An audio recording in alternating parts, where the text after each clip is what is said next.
오늘 주시는 하나님의 말씀은 마태복음 11장 25절에서 30절입니다. 그때에 예수께서 대답하여 이르시되 천지의 주제이신 아버지여, 이것을 지혜롭고 슬기 있는 자들에게는 숨기시고 어린 아이들에게는 나타내심을 감사하나이다. 옳소이다. 이렇게 된 것이 아버지의 뜻이니이다.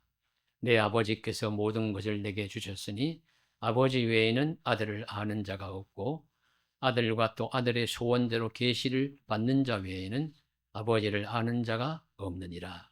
28절부터 함께 보십니다. 수고하고 무거운 짐진 자들아 다 내게로 오라. 내가 너희를 쉬게 하리라. 나는 마음이 온유하고 겸손하니 나의 멍에를 메고 내게 배우라. 그리하면 너희 마음이 쉼을 얻으리니 이는 내 멍에는 쉽고 내 짐은 가벼움이라 하시니라. 아멘. 네, 사람에게는 마음이란 것이 있습니다.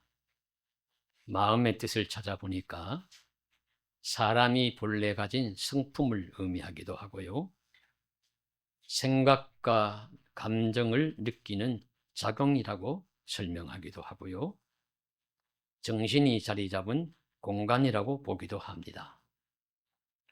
마음은 눈에 보이지 않지만 우리 삶에서 아주 중요한 역할을 하는 존재의 중심이라고 할 수 있습니다. 우리 모두도 어떤 마음이든지 다 마음을 가지고 있습니다. 마음의 종류는 수없이 많습니다. 욕심, 사심, 의심과 같은 부정적인 마음도 있고요. 근심, 소심, 변심과 같은 불필요한 마음도 있습니다. 합심, 진심, 신심, 열심, 동심 등과 같은 긍정적인 마음도 있죠. 성경의 마음이란 말이 얼마나 많이 나타나느냐. 합심, 근심 이런 말 다 빼고 마음이라고 직접적으로 번역된 그 마음이란 단어가 약 1000번 정도 나타나는 것으로 나옵니다. 그 중에 특별히 성문서에 많이 나와 있습니다.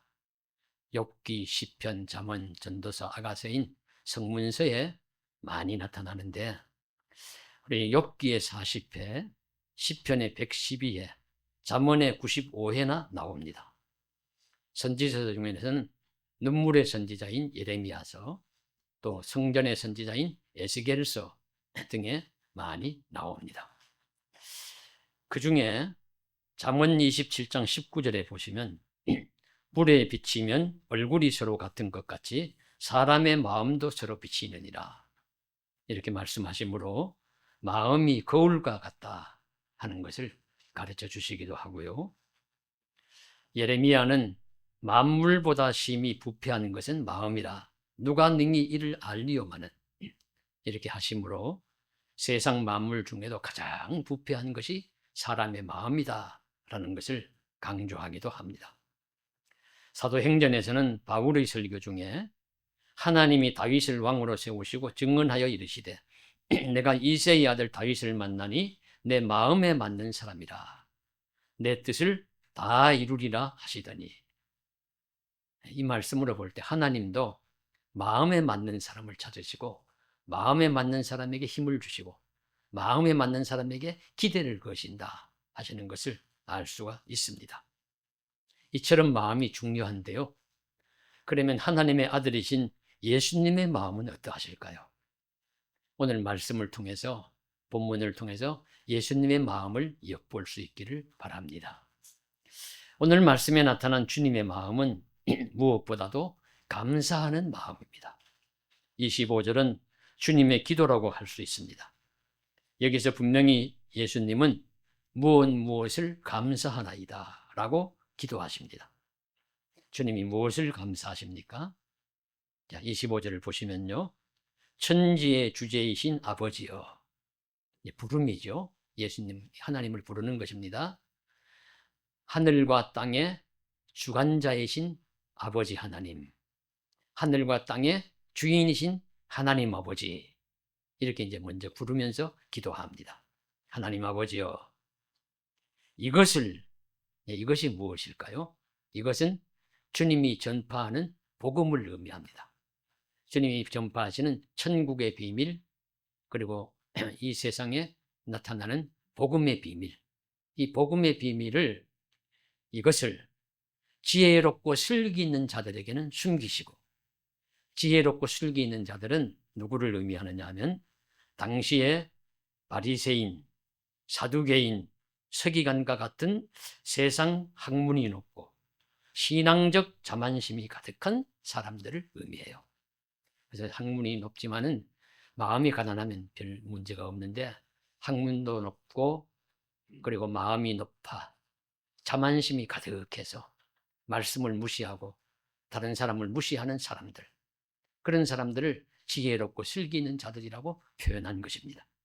그런 사람들에게는 숨기시고, 그런 사람들에게는 나타내어 주시지 않고, 그런 사람들에게 보여주시지 않고 어린아이들에게 나타내심을 감사하나이다. 여기서 어린아이는 학식이 낮지만, 세상적인 지위는 부족하지만 어린아이처럼 마음이 순진하고 착하여서 말씀을 잘 받아들이는 사람들을 말하고 있습니다. 그들에게 알게 하심을 감사한다, 그렇게 표현하시고 있는 것입니다. 그래서 이 말씀에서 예수님이 감사하는 것은 무엇이냐 하면, 자신이 전하는 천국의 비밀, 구원의 비밀, 즉 복음을 세상 학문이 많고 지위가 높고 왕가의 일원이고 높은 명예나 지식을 가진 사람이 아니라, 비록 사회적 지위는 보잘것없어도 아이와 같이 순수하고 열린 마음을 가진 자들이 받아들이는 것을 보시면서 하나님 아버지께 감사의 기도를 드리는 것입니다. 오 하늘과 땅의 주인이신 아버지여, 지혜롭고 영리한 사람들에게는 복음의 비밀을 감추시고 아이같이 순진한 사람들에게는 드러내심을 감사하나이다. 이렇게 찬양하며 감사하고 있습니다. 실제로 예수님이 복음을 전할 때, 천국의 비밀을 말씀하실 때 반응하고 받아들인 사람들은 어떤 사람들이냐 하면은, 높은 관직에 있고 큰 부자이고 세상적 학문이 높은 사람들이 아니었습니다. 그런 사람들은 드물고요. 그래도 말씀을 주로 받아들인 사람은 가난한 어부, 소외받는 세리, 천한 창기, 하루하루 고단하게 살아가는 날품팔이 노동자들과 같은 평범한 사람들이 많았습니다. 그런데 이것을 예수님은 불만의 조건으로 삼으신 것이 아니라 감사의 근거로 삼으셨습니다. 이 사실이 매우 중요합니다. 즉 주님은 어떤 경우이든지 하나님의 뜻에 감사하는 마음으로 사셨다 하는 것을 보여주시는 것입니다. 그래서 26절이 증거합니다. 옳습니다. 이렇게 된 것이 아버지의 뜻이니이다.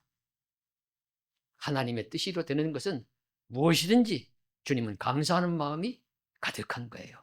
가득합니다. 감사합니다.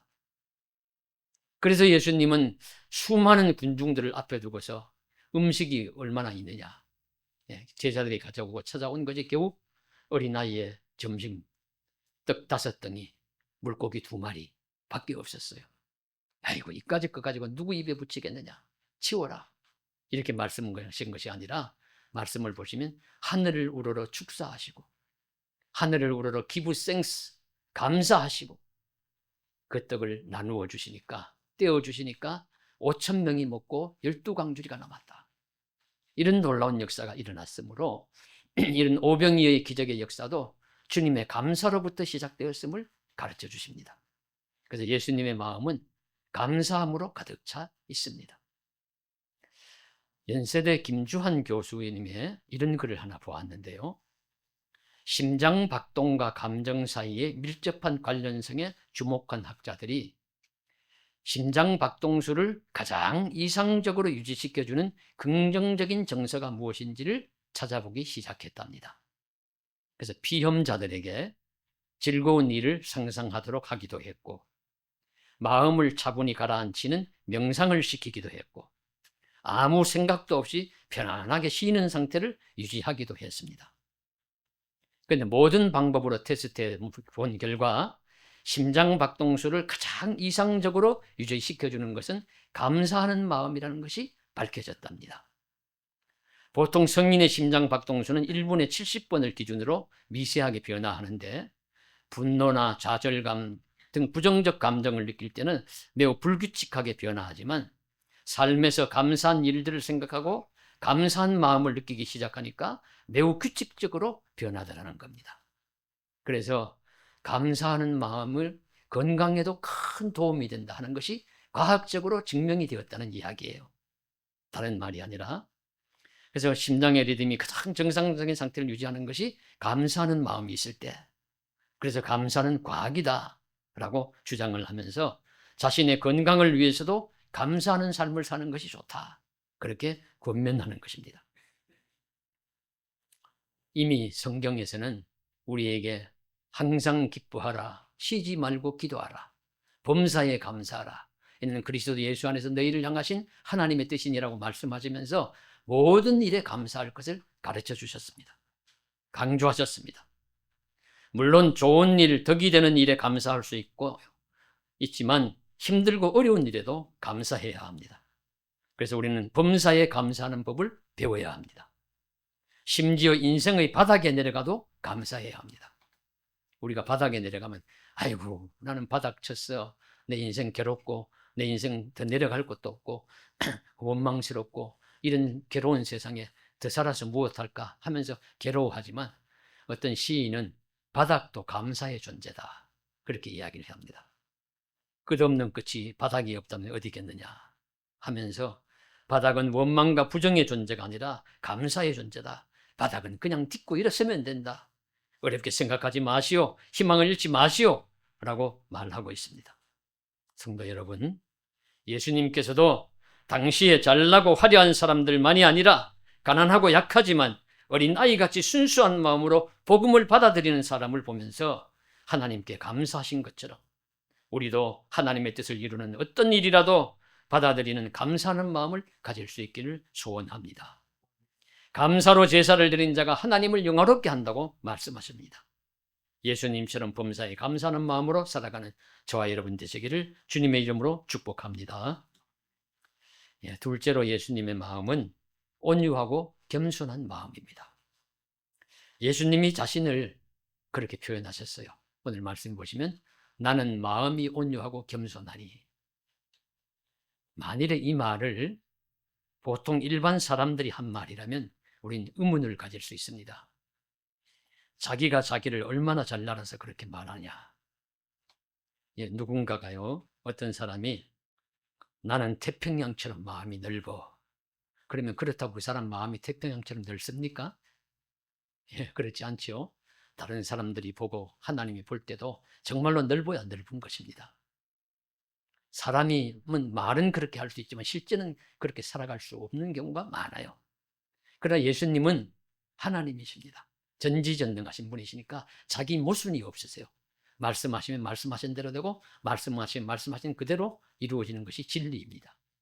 그래서 예수님은 자기 모순이 없으시기 때문에 예수님이 하신 말씀대로 정말로 예수님은 마음이 겸손하고 온유하신 분이십니다. 온유한 마음의 특징은 어떠합니까?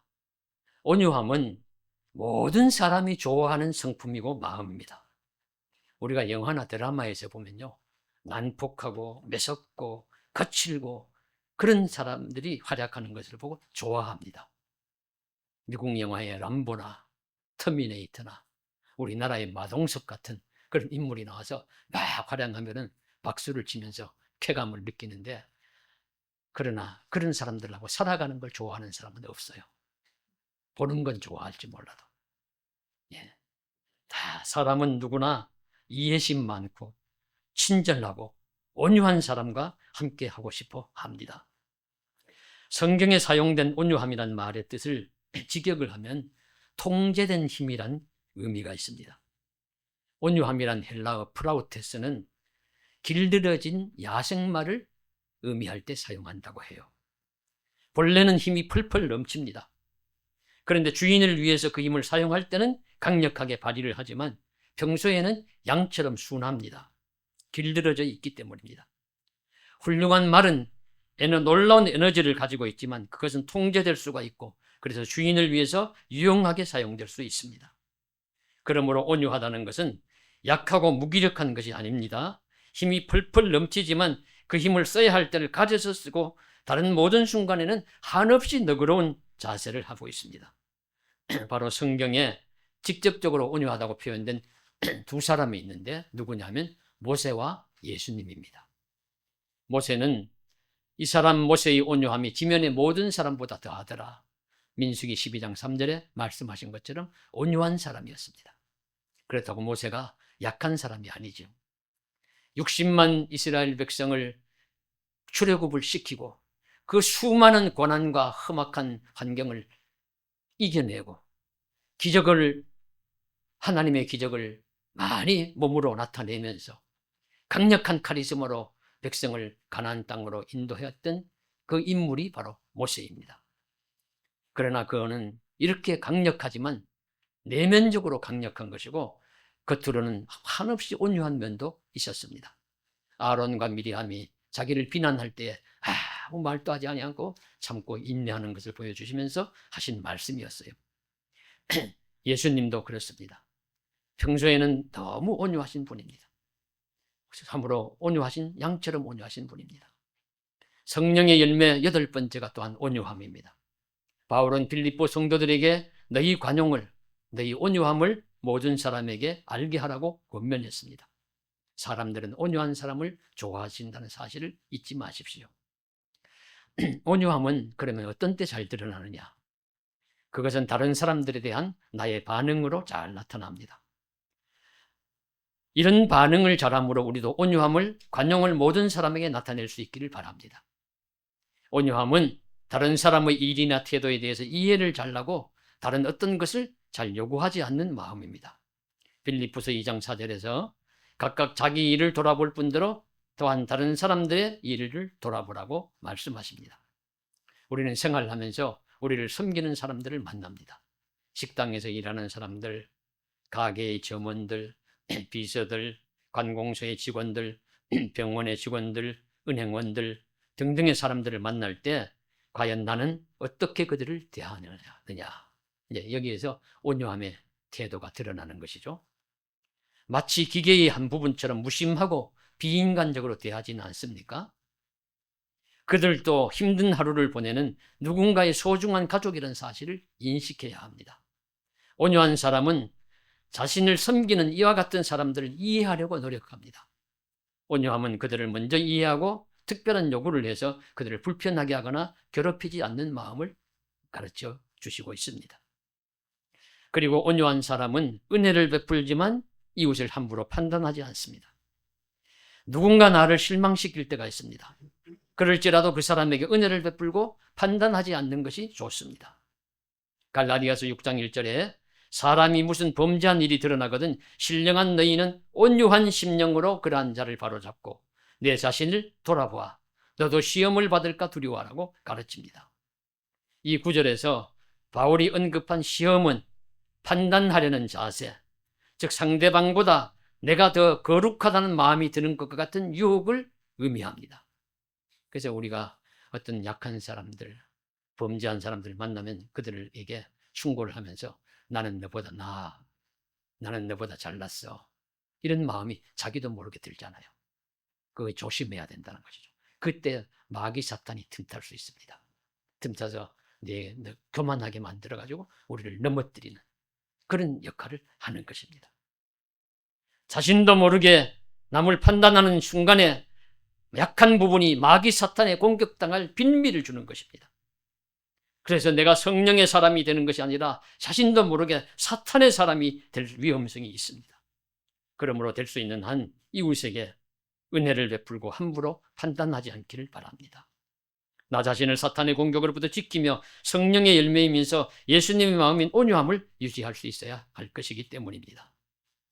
온유함의 또 하나의 자세는 꺾이지 않는 부드러움입니다.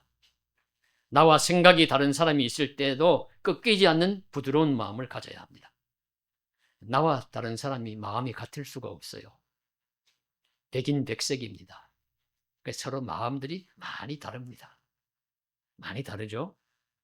그래서 모든 사람을 내가 만족시킬 수도 없어요. 때로 다투고 논쟁하기 좋아하는 사람들을 만나기도 할 것이고요. 나의 의견에 사사건건 반대하는 사람들을 만날 수도 있습니다. 그럴 때 내가 어떻게 대응을 하느냐? 왜 나의 의견에 반대하느냐고 화를 벌컥 내기 쉽습니다. 하지만 온유한 사람은 넓고 부드러운 마음을 가지고 상대방의 의견을 존중하는 자세를 가집니다. 그래서 한경직 목사님의 일화들을 읽어보면 재미있는 일화들이 많이 나오는데요. 그래서 영락교회라는 큰 교회를 목회하시면서 이런 분도 계시고 저런 분도 계시지 않겠습니까?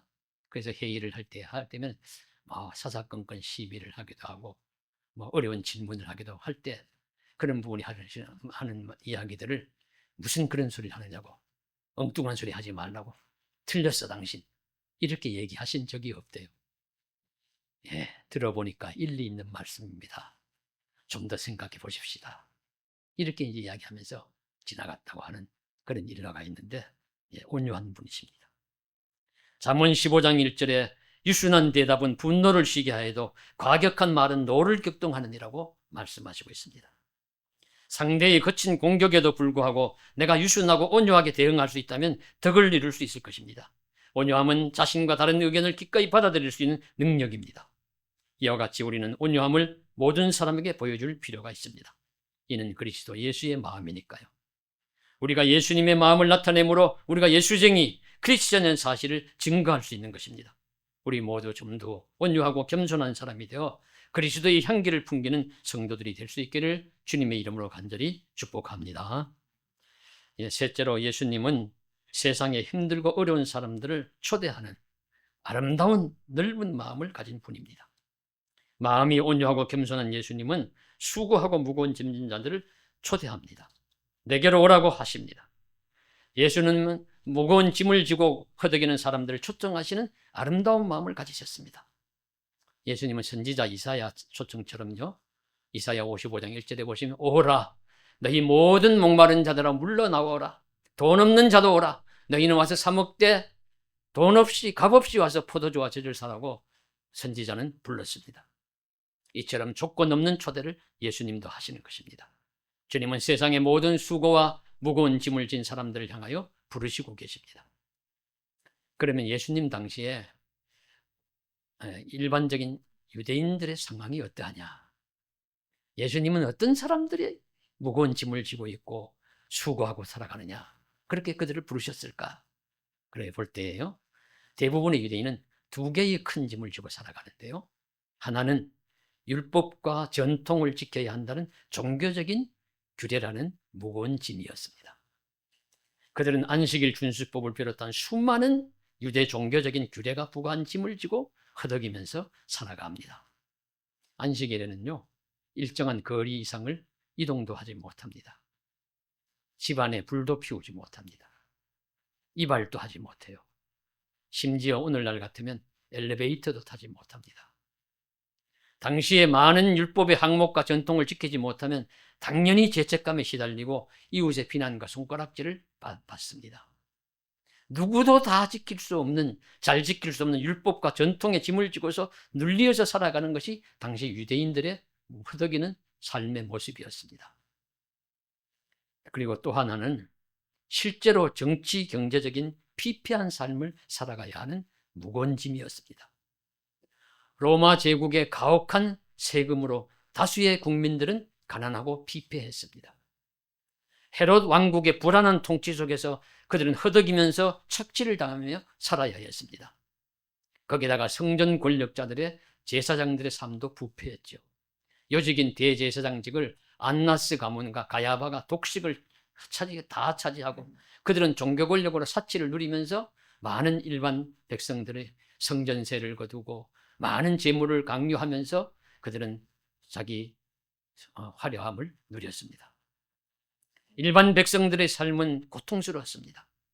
살기 위해서 값싼 품삯으로 일해하는 노동의 무거운 짐을 그들은 져야 했습니다. 대부분의 백성들은 삶의 무거운 짐들로 힘들어합니다. 예수님은 이런 사람들을 향하여 내게로 오라고 부르신 것입니다. 수고하고 무거운 짐진 자들아 다 내게로 오라고 초청하신 것입니다. 그래서 예수님의 이 부름에 응답한 사람들이 어떤 사람들이냐? 그야말로 세상에서 무겁고 그 험한 짐을 진 사람들이었습니다. 세리, 창기, 어부, 율법적으로 죄인이라 판단받는 자들, 수많은 병마에 걸려서 허덕이는 고생하는 환자들이 주류였습니다. 물론 니고데모나 아리마대 요셉과 같은 관원이거나 부자가 없는 것은 아니지만 그런 사람들은 많지가 않고 대부분 가난하고 힘없고 병들고 소외받는 사람들이었습니다. 마음이 온유하고 겸손한 예수이시니까 감당할 수 있는 사람들이었습니다. 예수님은 이런 사람들이 오는 것을 환영하였습니다. 그러므로 우리가 어떤 사람이든지 간에 오늘 우리도 예수님의 부름에 응답하는 사람이 되어야 합니다. 예수님의 초대에 아멘으로 화답하면서 목자의 품으로 달려 품에 안기는 한 마리 순한 양과 같은 사람이 되기를 주님의 이름으로 간절히 소원합니다. 예수님의 부름에 응답한 사람들은 쉼을 얻을 것이라고 말씀하십니다. 내가 너희를 쉬게 하리라. 내가 너희를 평안케 하리라. 내가 너희를 안식하게 하리라고 하십니다. 주님은 그들에게 쉼을, 참된 안식을 주실 것입니다. 실제로 예수님은 따르는 많은 사람에게 죄와 율법의 중압감에서 자유를 주셨습니다.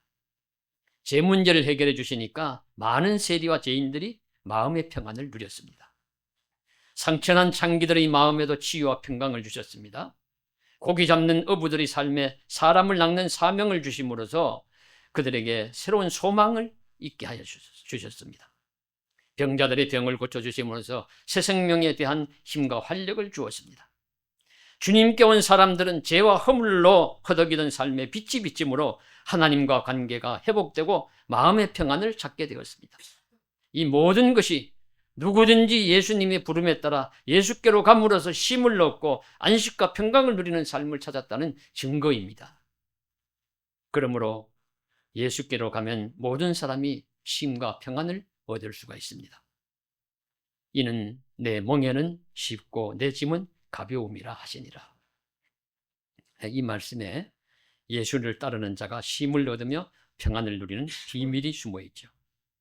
예수께로 가는 자는 예수님과 무거운 짐, 멍에로 함께 매는 관계가 되기 때문입니다. 멍에는 소나 말의 목에다가 거는 나무 막대기를 의미하죠. 이렇게 굽어져 있고. 근데 대부분 한결이 소 2마리, 말 2마리를 하나로 묶어가지고 목에 탁 걸고서는, 양쪽에 딱 걸고서는 끈을 연결해가지고 수레를 끌게 하거나 쟁개를 연결해가지고 밭을 갈거나 합니다. 소도 양도 말도 한 마리가 혼자서 밭을 가고 쟁개를 끌고 마차를 끌고 수레를 끌고 하면 너무 힘이 들 거예요. 그러나 이 2마리를 멍에를 해가지고 끌면 좀 더 쉽게 그들도 용이하게 밭을 갈고 수레를 끌 수가 있을 것입니다. 바로 사람도 그와 같다는 것입니다. 내 혼자서는 지면은 너무 무거운 짐입니다. 혼자 끌고 가기 어려워요. 그러나 나와 함께 계시는 예수님이 나와 함께 멍에를 메시고 내 짐을 대신 져주시고 내 수레를 대신 끌어주시고 내 증기를 대신 끌어주십니다. 예수님은 힘이 있으신 분이십니다. 온유하다는 말씀이 온순하지만은 강력한 힘이 내면적으로 풀풀 솟아나고 있다. 그런 분이시라 그러셨잖아요. 힘이 있으신 예수님이 함께 하시는 것입니다. 매우 강하고 힘이 넘치지만 절제된 힘이며 통제된 힘으로 예수님은 나와 함께 멍에를 메고서 내가 홀로 끌어야 할 인생의 무거운 짐을 함께 끌어 주십니다. 함께 져 주십니다. 그래서 예수님과 함께 지는 짐은 가벼운 것입니다. 우리가 홀로 사는 것이 아니라 다른 사람과 함께 살아가는 유익이 무엇입니까? 사람이 함께함도 서로 힘이 되고 도움이 되기 때문입니다. 한 사람이면 패하겠거니와 2사람이면 맞설 수 있나니 세 겹줄은 쉽게 끊어지지 아니하느니라. 전도서 4장 12절에서 말씀하시는데요. 그래서 이 말씀을 읽으면서 한 가지 생각나는 사건이 있어서 말씀을 드리고 말씀을 맺겠습니다.